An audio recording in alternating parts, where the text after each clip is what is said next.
Chapter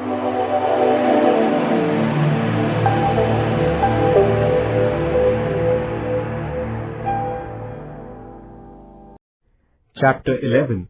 The Quit India Movement. The civil disobedience movement came to an end in 1934. The Parliament of England passed an act in 1935 granting certain constitutional rights to Indians. According to this act, Indians were to get more constitutional rights. The Act of 1935. This act provided for the formation of a federation of British-administered provinces and the Indian princely states. Accordingly, the working of the British-administered provinces was to be transferred to the Indian representatives. The rulers of the princely states refused to join the federation on the ground that they would lose their autonomy if they joined the federation. As a result, the federal scheme in the Act did not come to fruition.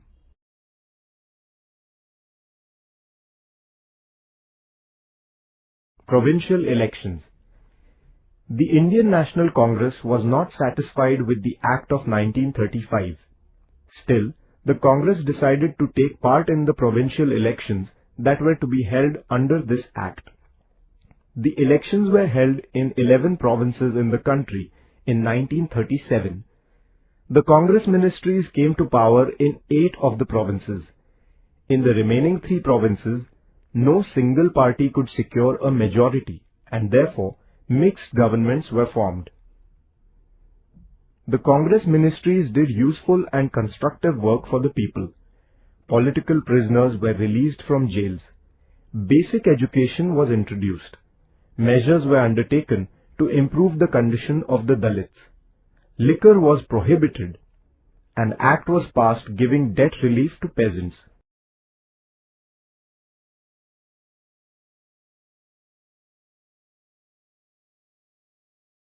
The Second World War and the National Congress. In 1939, the Second World War began in Europe. The then Indian Viceroy Linlithgow declared that India had joined the war on the side of England. England had claimed that it was fighting to save democracy in Europe.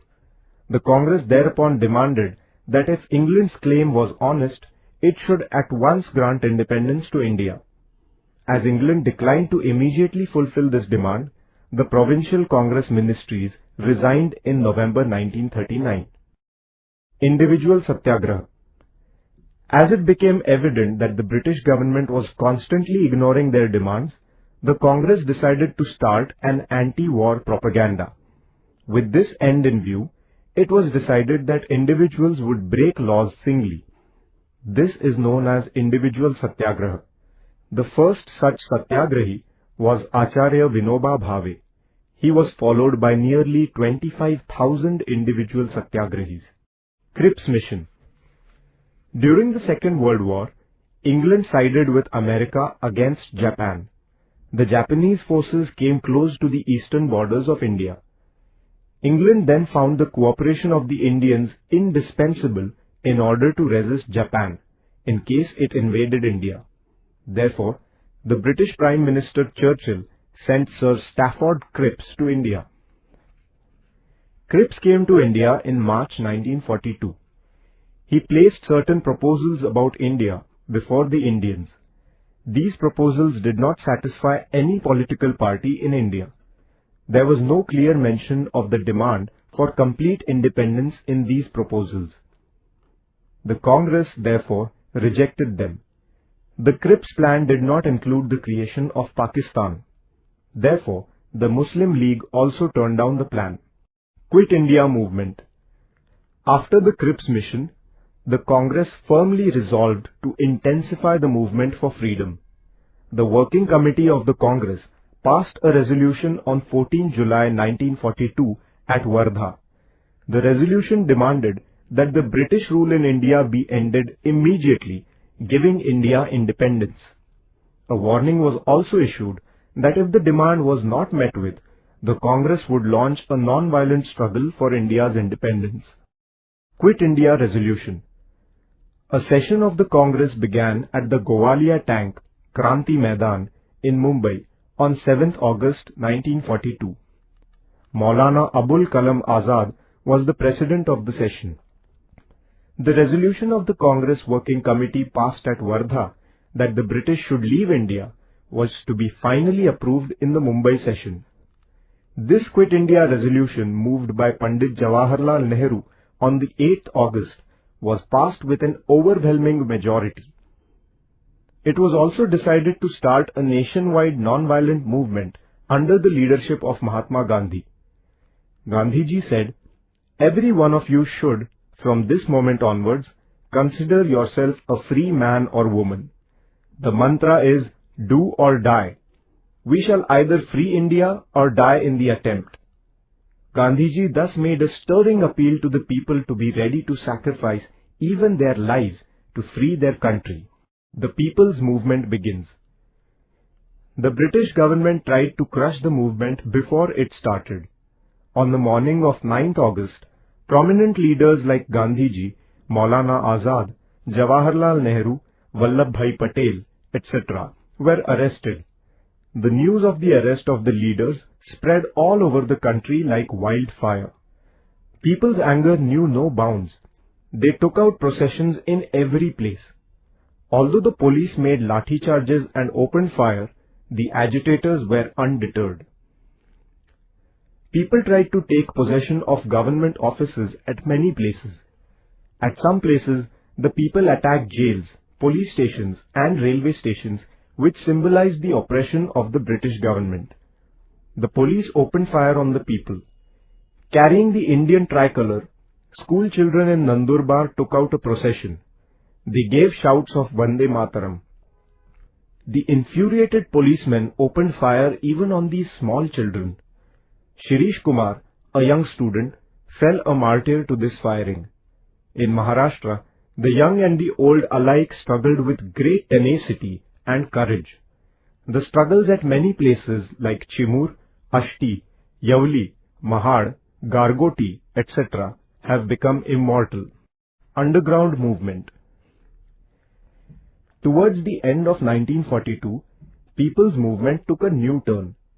Its leadership passed into the hands of young socialist leaders who had gone underground. Jai Prakash Narayan, Dr. Ram Manohar Lohia, Chotu Bhai Puranik, Achyut Rao Patwardhan, Aruna Asaf Ali, Yusuf Meher Ali, Sucheta Kriplani, S.M. Joshi, Shirubhau Limay, N.G. Gore, Yashwantrao Chavan, Maganlal Bagdi and others were at the forefront of the movement. The agitators disrupted communication and the government machinery by damaging railway tracks, cutting telegraph wires, blowing up bridges and so on. Groups like the Azad Dasta of Bhai Kotwal in Karjat Taluka of today's Raigad district and the Lal Sena of General Awari in Nagpur rendered the government helpless and witless for several months. Vitthal Zaveri, Usha Mehta and their associates had set up a secret transmission center in Mumbai. It was known as Azad Radio. It used to broadcast patriotic songs, speeches inspiring patriotism, and news about the agitation in the country. This encouraged the people to carry on the agitation. Such transmission centers were in operation for some time at Kolkata, Delhi and Pune. Establishment of parallel governments. People drove away the British officers from the districts of Midnapur in Bengal, Balia and Azamgarh in Uttar Pradesh, and Bhagalpur and Purnia in Bihar, and then established parallel governments there. Kranti Singh Nana Patil established a parallel government in the district of Satara. He was a source of inspiration for the people. With the help of his associates, he ended the British administration there and established a people's government. This government looked after such works as collecting taxes, maintaining law and order, punishing the criminals and so on. This government appointed people's courts which dispensed justice. The people too accepted the verdicts of these courts. To inculcate the love for their nation in the minds of the children, various organizations like the Rashtra Seva Dal, Azad Sena, Tufan Sena were formed. This government also undertook constructive work such as opposing the tyranny of money lenders, prohibition of liquor, propagation of literacy, and opposition to caste distinctions. That is why this parallel government won the wholehearted support of the people. Nature of the August Revolution. The People's Movement of 1942 had fired up all parts of the country. Millions of Indians made great sacrifices for achieving the goal of independence. Many sacrificed their lives. The number of people participating in the struggle was so great that even all the prisons in the whole of the country were not enough to contain them. The patriotic songs composed by Sane Guruji, Rashtrasant Tukadoji Maharaj, and others enthused the agitators further. This nationwide movement is also known as the August Revolution.